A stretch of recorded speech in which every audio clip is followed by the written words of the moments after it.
عن أرض المغرب، مانديبا تعلم حمل السلاح في ضواحي بركان في بداية ستينيات القرن الماضي.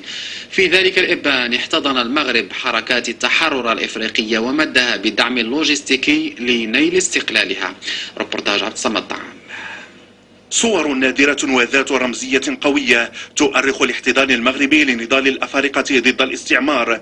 استقبلت عائلة بلحاج بضواحي بركان في ستينيات القرن الماضي 5 زعماء سيصبحون رؤساء لدول إفريقية: مانديلا رفقة أول رئيس لأنغولا أغوستينو ليتو، وزعيم غينيا بيساو أميلكار كابغال، وبن بلة وبومدين وبوضياف رؤساء الجزائر. تاريخ مشترك للكفاح ستخلده اليوم الجمعيات الحقوقية المغربية. مانديلا رمز النضال ورمز الكفاح ضد الاستعمار، الاستبداد والعنصريه، وكان زار المغرب وزار دول اخرى، وكانوا المناضلين المغاربه والمجاهدين المغاربه ومساعده الرفيق مانديلا والحركه ديالو باش ينهضوا ويحاربوا ذاك الاستعمار. دعم المغرب لحركات التحرر الإفريقية بالمال والسلاح والتدريب العسكرية هو أساس انخراطه في قطع أشواط مهمة في تثبيت مبادئ حقوق الإنسان.